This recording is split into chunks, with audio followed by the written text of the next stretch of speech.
LPN TV 시청자 여러분 안녕하십니까? 팩트만을 보도하는 뉴스룸 앵커 은하입니다. 오늘은 당사 원극원 대외협력위원이 허화평 미래한국재단 이사장을 만난 것을 팩트로 잡았습니다. 카메라 앞에 모습을 드러낸 허화평 이사장은 1937년 포항에서 태어나 1957년 포항고등학교를 졸업하고 1961년 육군사관학교 졸업을 시작으로 국군보안사령부 사령관 비서실장에서 청와대 정무 제1수석 비서관을 지낸 후 1983년 미국 헤리티지 재단 수석연구원으로 활동하다 1988년 귀국하여 제14대, 제15대 국회의원을 역임한 바 있고 현재 미래한국재단 이사장을 맡고 있습니다. 허화평 이사장은 전두환 대통령 50 주역의 한 명이자 50 인사 중에서 유일하게 자기 목소리를 내는 인물로 평을 받았고 특히 국민 머리에 남는 업적으로는 제5공화국 출범 직후 연좌제 폐지, 학생 두발 자유화, 불법 과외 금지, 야간 통행 금지령 폐지를 기획하여 성사를 시킨 바 있습니다. 원극원이 묻다 프로그램의 대상이 된 허화평 이사장의 모습이 담긴 영상을 연결합니다. LPN TV 은하입니다. 내용이 이래요. 적적하건데 민족적 결단으로 유신 잔당을 분쇄하고 유신 잔재를 분쇄하고 민권 민주 운동으로 통일 시대를 준비하자. 여기 핵심이야. 이게 민족적 차원의 통일 시대를 열어가자. 그거 하기 위해서 유신잔당을 분쇄하자. 유신잔당 체계화 정권을 이야기한다고요. 이건 합법적인 정부를 인정하지 않겠다. 혁명 같은 건 인정하지 않겠다는 뿐만 아니라 타도하겠다는 거지. 그건 DJ가 불법이죠. 그렇죠. 세계화 헌법에서 내가 이 김정일 수사 관리하고 정부 안정되고 헌법 만들어서 선거 끝나서 정부를 이양하겠다고 거듭 약속했음에도 그랬다고. 그게 5월 7일인데 5월 8일날 전남대학교 학생들이 선언문을 발표했다고. 그러고 5월 11일날 정읍에서 동학제가 있었다고. 동학제. 그에 DJ가 가서 제2의 동학혁명이 필요하다. 그래서 소위 DJ의 내란 선동과 관련되는 사항인데 그게 5월 11일인데 5월 13일 날 전남대학교에서 같은 전남대학교에서 선언문을 발표했어요.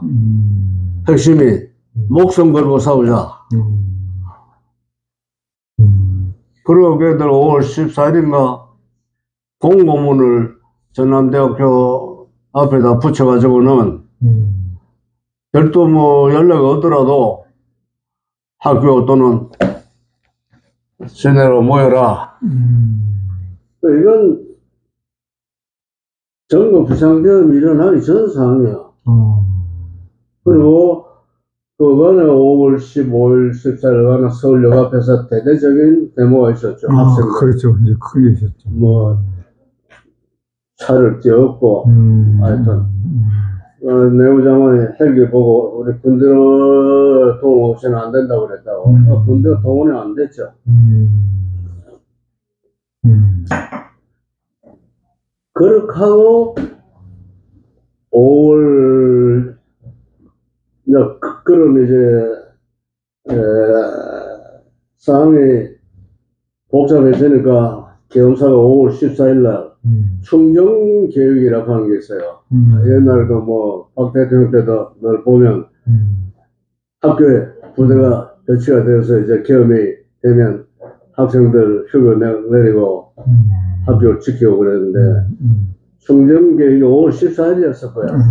그래서 공수부대가 전남대학교, 뭐 조선대학교, 전북대학교, 이 대구 부산 지역은 해병대 등이 배치가 되고, 그게 아마 5월 14일 같아요. 그래서 이제, 경계 상태가 돼 있는 거라고요. 그런데 5월 16일 날, DJ가 체계화 정부에 대해서 최후 통첩을 했습니다. 5월 16일에요. 다시 해서 계엄 해제하라. 신현악 퇴진하라. 지금 정부가 하고 있는 개헌 작업 손 떼고 우리에게 넘겨라. 등 5월 19일까지 대답 안 해주면 학생 제야 총동원해서 투쟁하겠다. 5월 16일입니다. 3일. 5월 16일인데 그날 광주에서 밤에 시민들이 뭐 촛불 시위인가 뭐 했다고. 이게 보면 우연일 수가 없죠. 그렇지. 소위 DJ와 광주의 소위 학생 운동권들하고는 긴밀한 연계가 있었지 않았나, 예? 하는 느낌이 오는데, 그럼 이제 최 대통령은 결정을 해야 되는 거예요. 그렇지. DJ가 이제는 당신들 유신전당 분사하겠다. 이렇게 나왔으니까, 권력을 내놓던가, 아니면 상대를 제압을 해야죠. 그렇죠. 그러나 국가를 책임지고 있는 사람, 북한 문제도 뭐 어수선하고, 김정일 수사는 아직 끝도 안 나고, 예? 사회적으로 경제도 어렵고, 복잡한 이런 상황 하에서 헌법에 의해서 주어진 자기 권한을 행사하지 않고 포기한다. 있을 수 없는 거예요. 그렇게 해서 결국은, 경사하고 등등이 국방부 경사, 이제 보안사든 비상경험 하에서는 보안사령관은 경사령관의 정보참모입니다. 육군본부 G2 정보참모는 군사정보지, 사회경제정보는 안 하거든요. 이제 이런 거는 보안사가 기능이 있으니까. 그러면서 5월 17일 날 계엄이 된 겁니다. 뭐 전두환 장군이 권력 잡으려고 광주 사람 때려잡으려고 한 게 아니에요. 다시 얘기해서 DJ의 최후 통첩. 그리고 이미 이 비상계엄 나기 전에 광주 전남의 학생들은 모종에 준비를 하고 있었던 여러 가지 그 증거가 있다고. 그러니까 비상계엄이 안 났으면, 그렇죠. 안 난 대로 문제는 터졌지 않았을까? 그렇죠. 그러면 내전상이죠. 그게 광주 사태입니다. 따라서 광주 사태와 관련해서는 경사의 업무지, 전두환 장군하고는 아무 관계가 없다고. 그렇지. 그런데 그 시국 수습 방안을 걸어가지고 광주와 관련해서 우리는 내란 죄를 범했다 라고 덮어씌운 거예요. 따라서 어느 날 5.18 시위다 이것도 그와 관계 있습니다. 근데 지금 하나 안타까운 거는 전두환 대통령님의 시신이 동작동 국립현충원에 조금 큰 소리를 마세요. 전두환 대통령의 시신이 동작동 현충원에 모셔지지 않고 지금 벌써 2년째 그 자택에 아직도 방치되고 있다고 하는데 이거 어떻게 생각하십니까? 가슴 아픈 일이죠. 있을 수가 있습니까? 국립묘지에 가겠다는 생각은 처음부터 하지 않았어요. 그 해고록에도 나왔는데 나는 죽어서 백골이 돼가지고 통일될 때까지 북쪽을 바라보고 있어야 되겠다. 이렇게 말씀하셨다고 해고록에 나와 있는 부분이에요. 그래서 이제 가족들이 다 의논해서 화장을 하자. 그리고 전방에 그 일사단장을 하셨거든요. 그러시죠. 그 이제 북쪽 쪽이 보인다고요. 저쪽에 어디 이제 장소를 잡아가지고 매장하려고 그 협조하고 해야 될 거 아닙니까? 그렇죠. 이제 그런 과정에서 시간이 많이 걸렸는데 뭐 최근에 보니까 이제 장소 문제 가지고 의논하고 있는 것 같아요. 그 금년은 아니면 되지 않을까 싶은데. 당연히 동작동에 모셔야 되는 거 아닙니까? 그건 말이야 되는 것 같은데. 저는 동작동 공릉묘지에 갈 필요가 없다고 생각하는 사람이에요. 근데 미국의 대통령은요, 죽으면 알링턴 묘지 안 갑니다. 케네디만 갔다고. 그러네. 케네디에게 암살당했거든요. 케네디는 알링턴 묘지에 안장이 됐는데, 나머지는 다 고향에 가서 고향에 묻혔습니다. 그렇습니까? 조지 워싱턴 대통령은 돌아가시면 미 이사당에 들어간 입구에 이게 로툰다가 있어요. 둥근 이게 천장이 밑에 지하에 아마 안장을 하려고 준비했던 것 같은데 본인이 거절했다고. 그래서 마운트 버논이라고 그 포토막강 하루 남쪽 지역에 자기 살던 집에 안장이 됐고, 뭐 링컨도 마찬가지죠. 돌아가서 일리노이로. 우리만 유독 현충원에 가야 된다. 난 그건 아니라고 봐요. 뭐 프랑스는 드골은 자기 고향에 묻혔다고. 드골이. 다른 대통령이 잘 모르겠는데. 그리고 위대한 인들은 그 나폴레옹도 있고 뭐 볼테르도 있고 하는 뭐 파르테논인가 거기에 모신다고. 국립묘지 무명용사 개서문 밑에 무명용사들을 위한 뭐 불을 피우고 그런다고요. 그래서 이게 지극히 한국적 현상입니다. 국립묘지에 가는데 본인의 희망에 따라서 가든 안 가든 해야 된다고 저는 생각합니다. 거기에 가서 안 될 사람도 있잖아요. 글쎄요.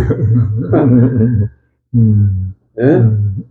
원수끼리 같이 누워있으면 그게 어떨까요? 맞습니다. 네, 전 대통령이 국립묘지를 원하지 않았었다 하는 거는 아주 올바른 판단이었다고 생각됩니다. 알겠습니다. 네.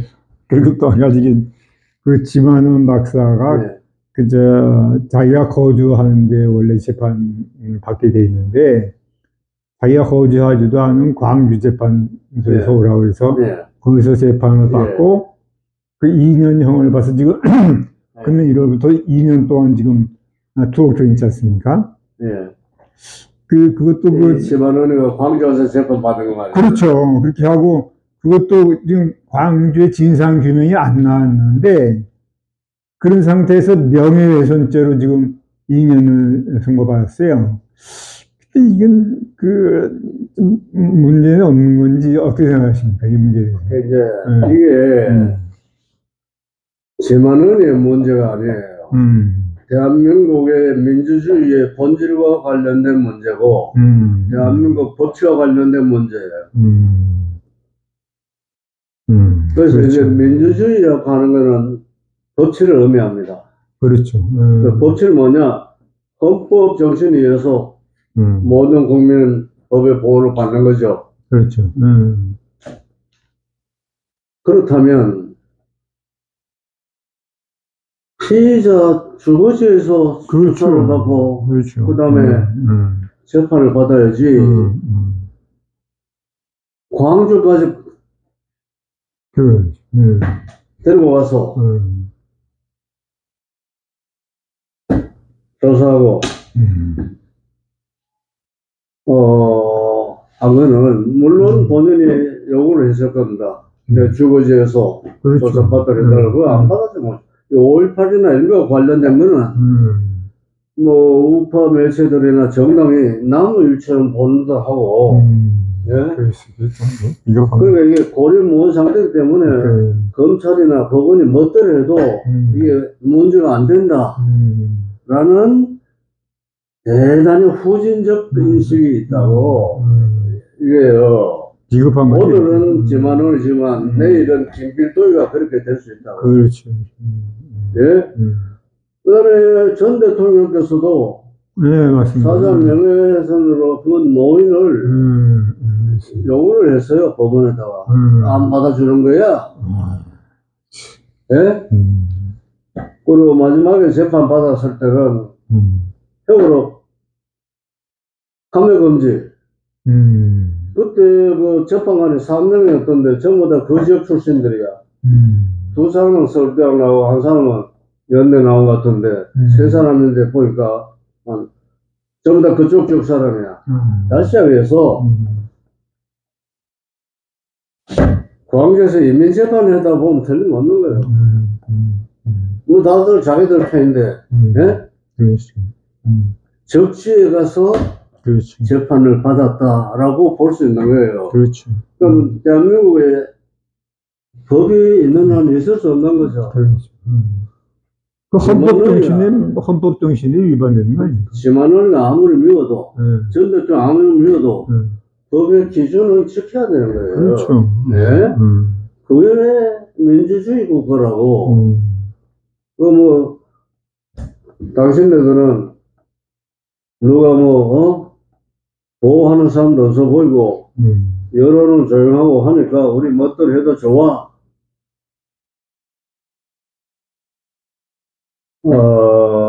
이게 소위 우리 한국이 제가 책을 쓰면서도 미완의 건대와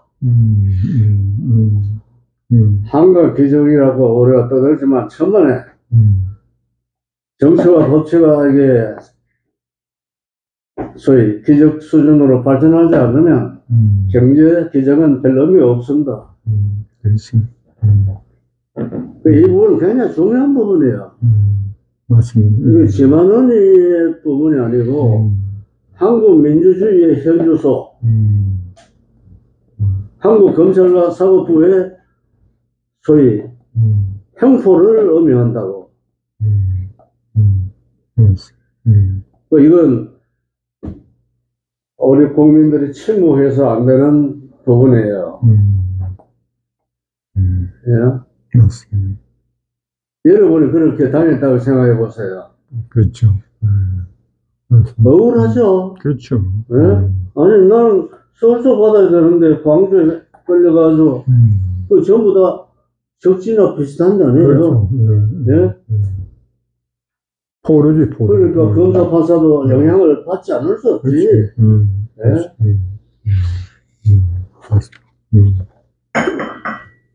그리고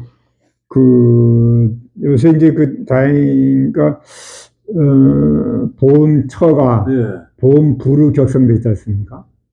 그럼 여태까지 5.18 관련 관리는 전부 광주광역시에서 했단 말이에요. 그렇게 됐는데 지금 그 보험부로 옮기된다 그런 얘기도 있는데 그거 어떻게 생각하십니까? 근데 일괄 처리, 국가에서 일괄 처리해야 되지 않냐 그런 의견이 있는 것 같은데. 지난번에 이번 말고 그분 말고 이전 보훈처장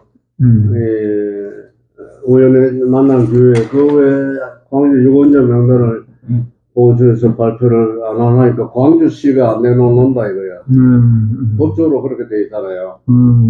그 있을 수 없는 거예요. 글쎄.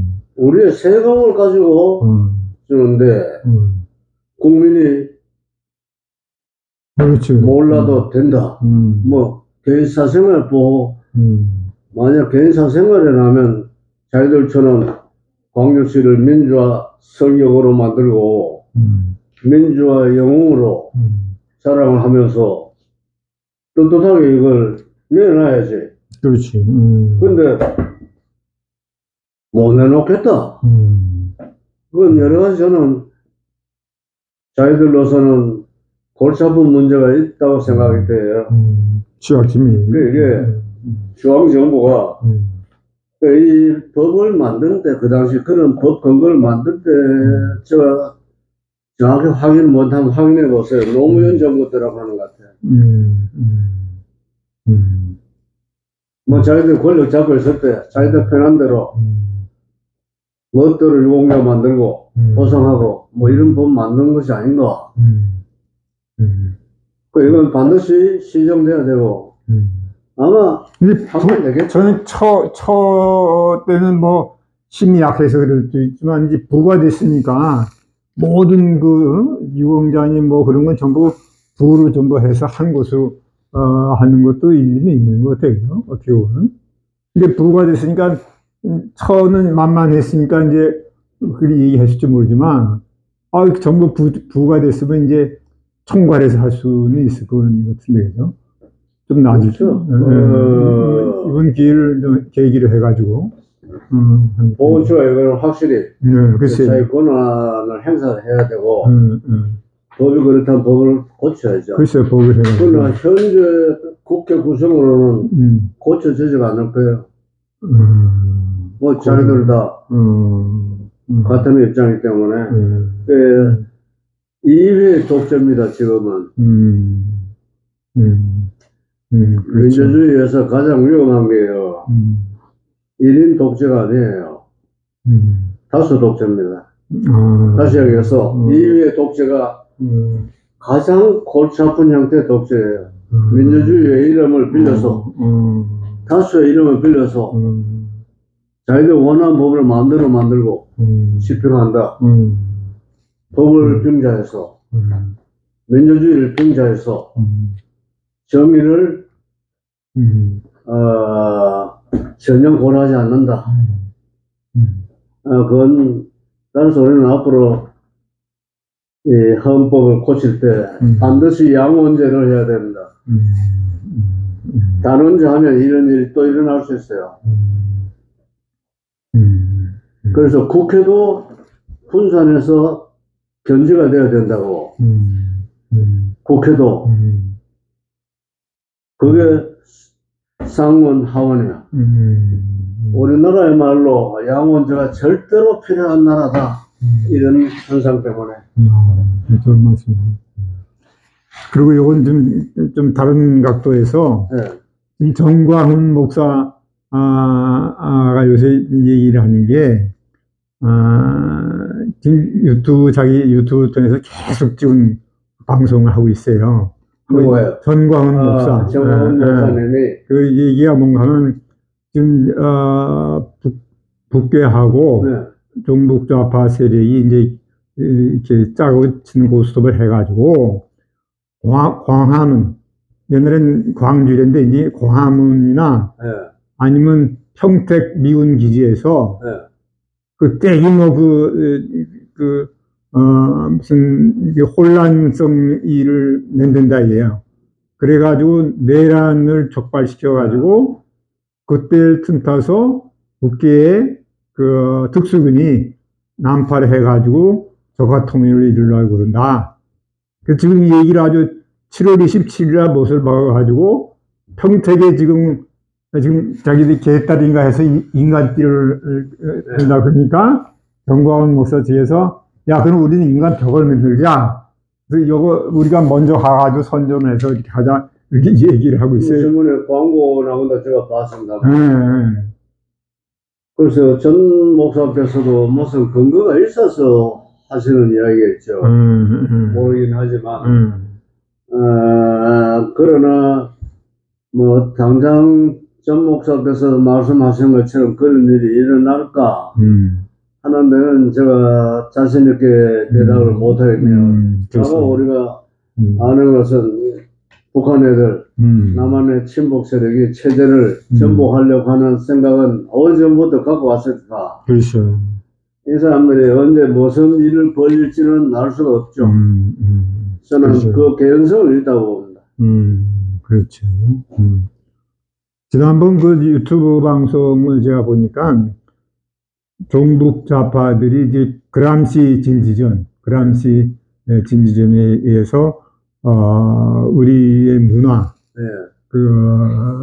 비롯해서 교육, 역사, 언론, 뭐 정치, 종교, 사회 전 분야를 저들이 완전히 장악을 했다.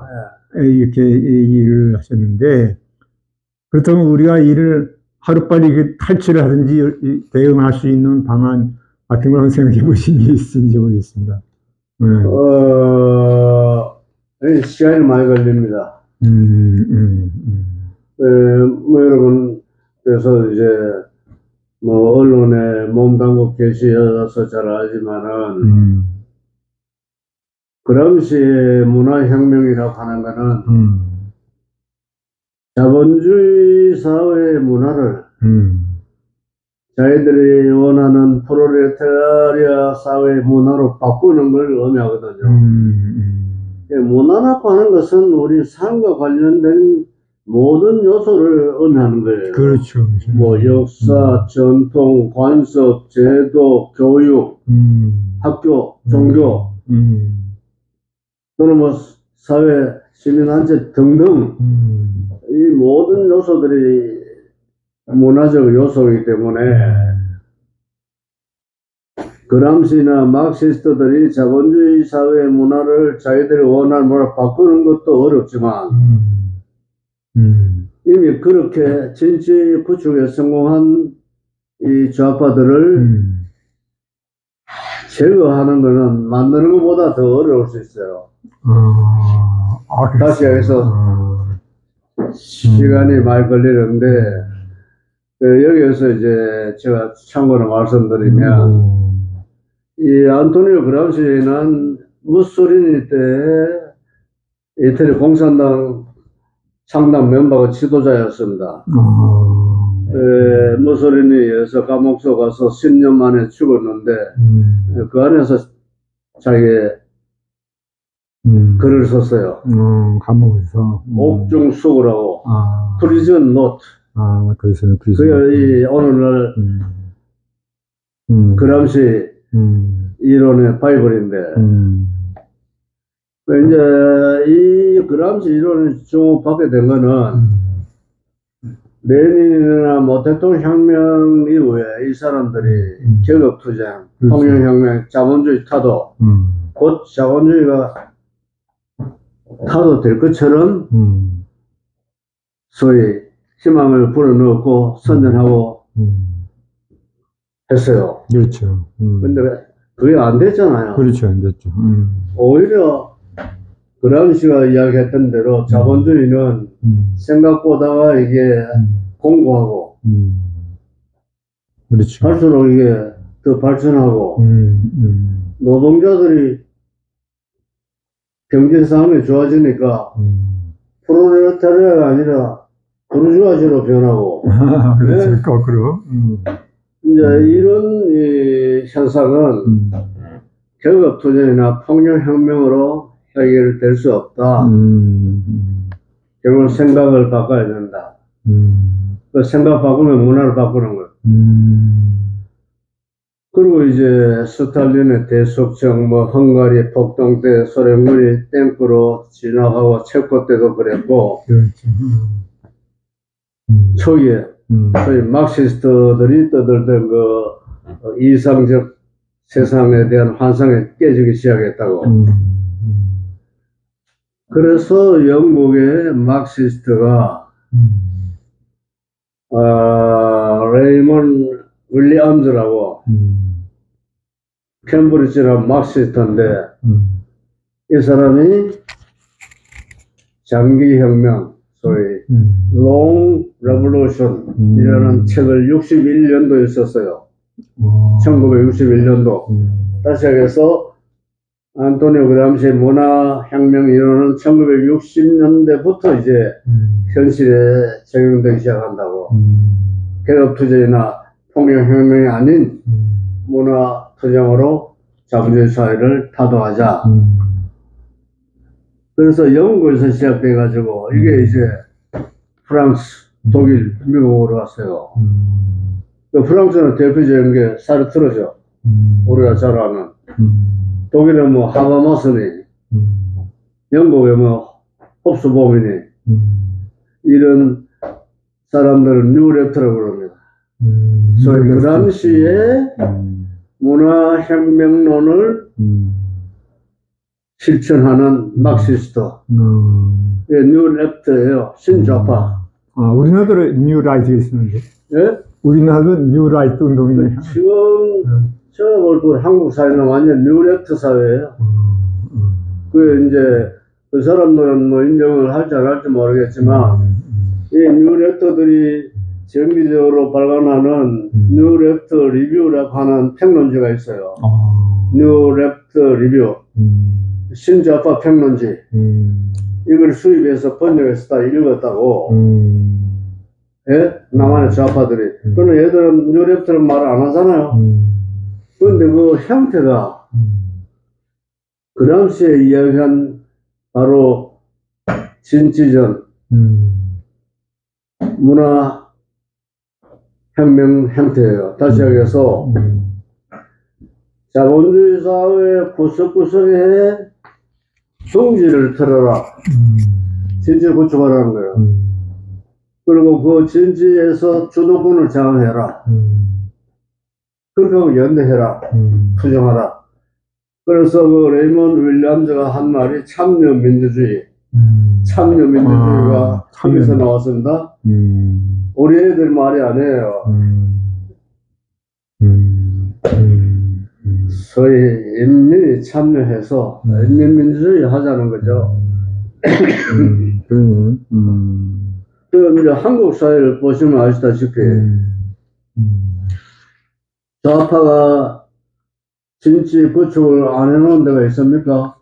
법원, 검찰, 국회, 청와대도 15년간 점령하고 있었죠. 그렇지. 교육계, 노동계, 예술, 문화계, 시민단체, 종주계,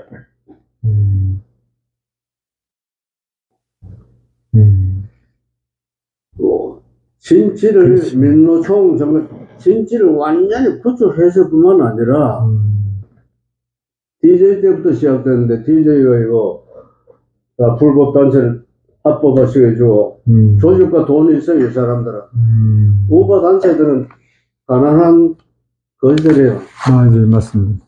좌파는 세입도 내야 되고 민원서 정거조 모르겠네 해도 돈이 저는 많다고 봐요. 예? 그 회비만 해도 뭐 노조비만 해도 그렇기 때문에 그리고 얘들이 이야기하잖아. 연대 투쟁하라.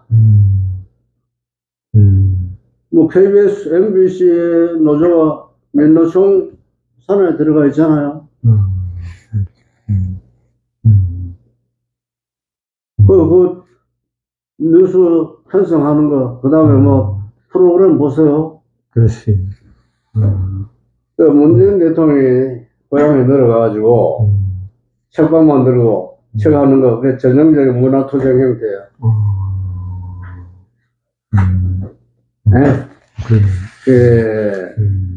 따라서 이 좌파들이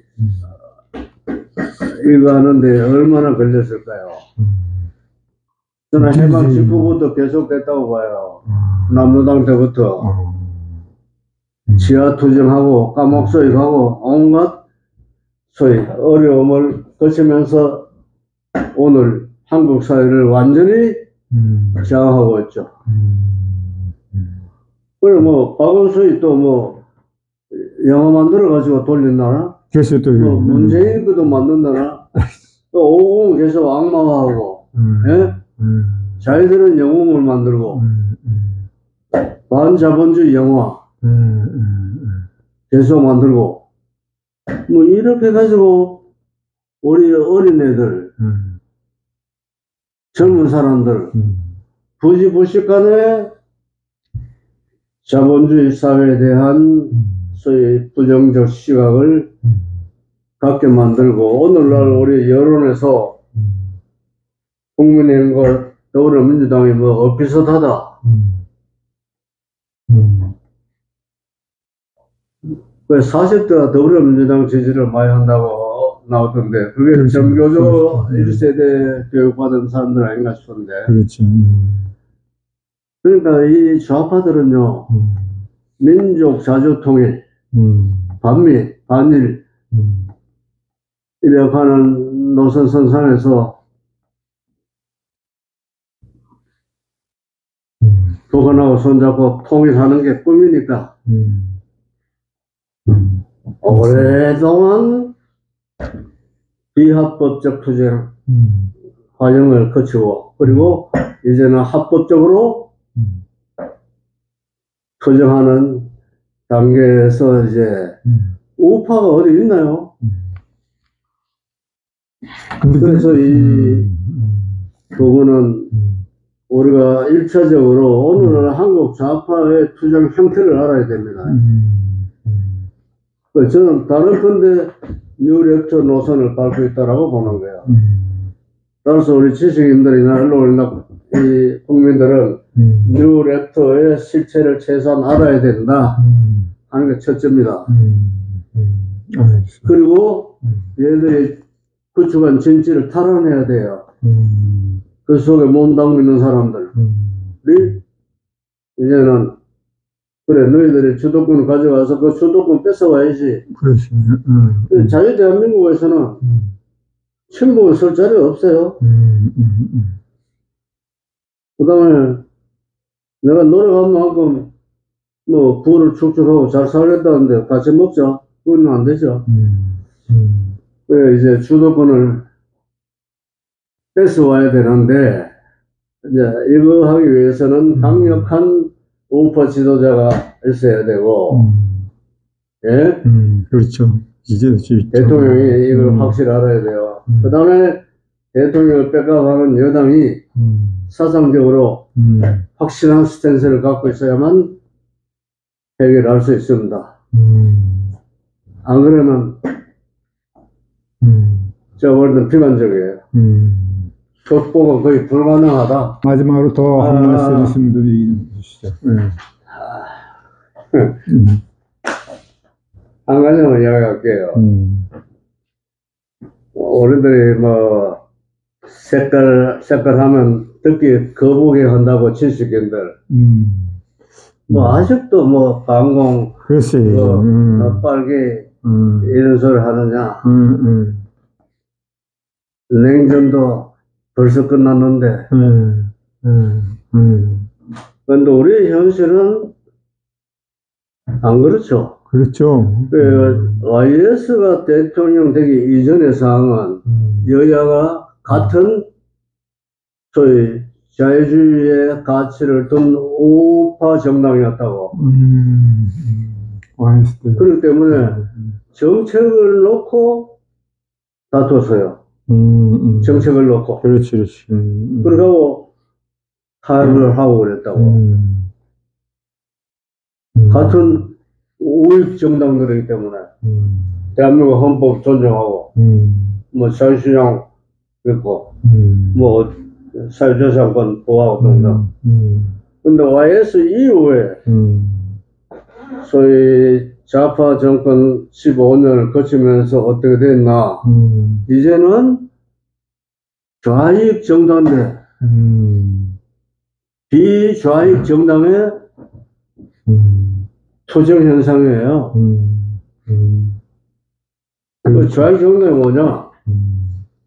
반자본주의, 친노동, 그 좌익이에요.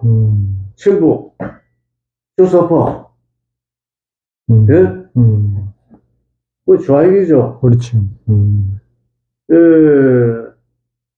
아까 우리가 이야기했다시피 그람시의 문화혁명 이론이 한국 사회에 뿌리를 내리고 있다 하는 상태에서는 좌우의 사상적 투쟁이 지금 여의도에서 벌어지고 있는 거예요. 따라서 사상 투쟁에서는 타협이 없습니다. 정책을 두고는 타협이 가능하지만 사상은 다른데, 가치관은 다른데 타협이 될까요? 어느 한쪽이 그렇지. 지든가 이기든가 해야 격파이 난다고. 그렇죠. 이 부분을 우리 국민들이 잘 모르고 있다. 예를 들죠. 그 저도 뭐 늘 국민의힘 찍었죠. 근데 국민의힘이 진짜 우울 정당이냐? 제가 볼 때는 아니에요. 개념이 없는 것 같아. 이 사람들 무슨 정당인지 알 수가 없는 정당이야. 그러면 한쪽은 확실히 자기가 누구라는 걸 알고 있다고. 또 자기들이 해야 되는 걸 알고 있어요. 근데 이쪽은 아니야. 그럼 누가 이길 것 같아요? 자유민주공화국인 대한민국에서 그것도 한물간 이 좌익 세력이 기세등등하게 주도권을 가지고 있다. 이렇게 된 거는 그 좌파들의 노력과 투쟁의 결과이긴 하지만 우파 정당, 우파 지도자들이 허리멍텅해서 그래 된 거예요. yes. 이거 왜? 이번 대통령 좀 잘해줬으면 하는 희망을 갖고 있습니다. 이 점을 아는 게 굉장히 중요합니다. 예?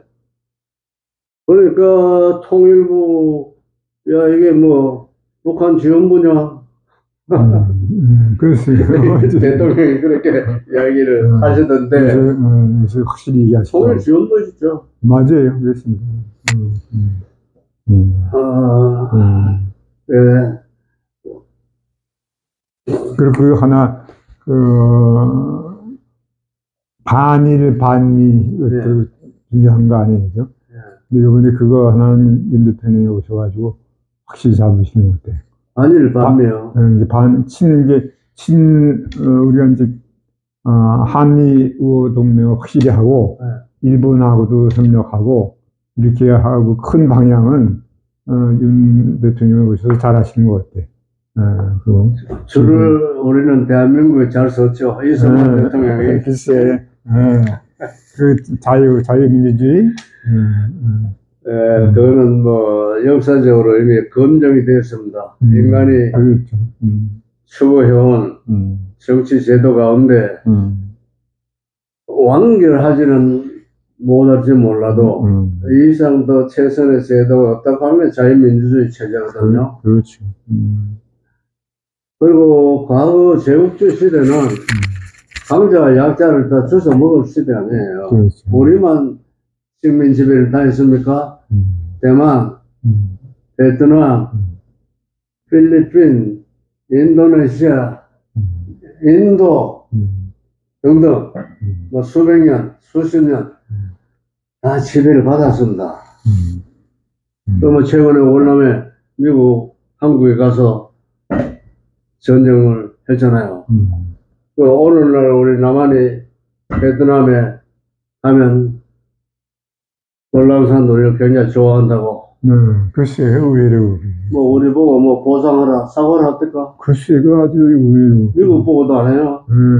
미국하고 또 잘 지낸다고. 글쎄. 뭐 최근에 이래요. 그런데 제국주의 시대 일본이 약한 조선을 안 먹었으면 다른 놈이 먹을 수도 있었다고. 그렇지. 맞습니다. 우리가 못나서 잡혀 먹은 거죠. 저는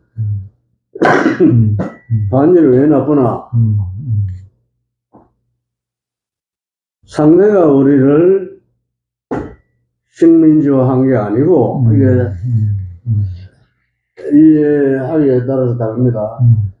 내가 잡아먹힌 거야. 네? 다시 해서 책임이 저에게 있어요. 그렇죠. 따라서 친일 분단에 이따위 소리, 우리 조선민족 대부분이 다 친일해서 살았죠. 짝소리 못하고 살았잖아요. 여기에 뭐 나라가 없어졌는데 그럼 어쩔 거요. 뭐 그나마 음악도 도쿄 가서 배우고 그림도 동경만 배우고 그 다음에 뭐 일본 가서 유학하고 와서 관료도 되고 그럼 어떻게 되겠습니까? 그러나 이제 그건 다 지나간 일이고 이제는 다시는 그런 일이 있어서도 안 되지만 집단 남부 체제에서는 이제 그런 일이 어렵게 되어 있어요. 이제는 가치 동맹이다.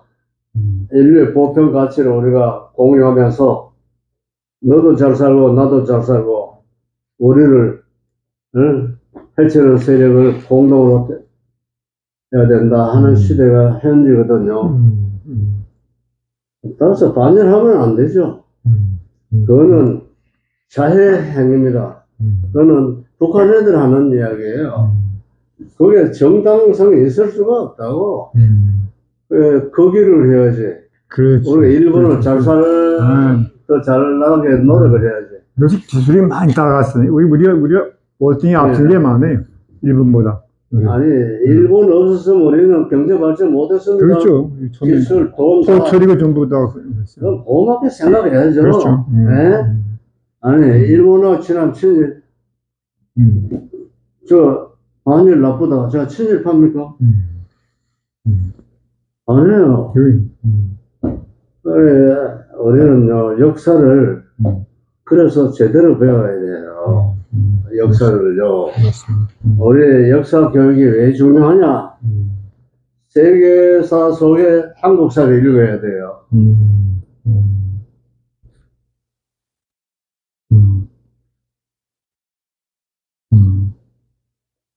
그래서 이게 그 틀 속에 갇혀가지고 넓은 세상을 보기를 거부하는 거. 거부하는 거야.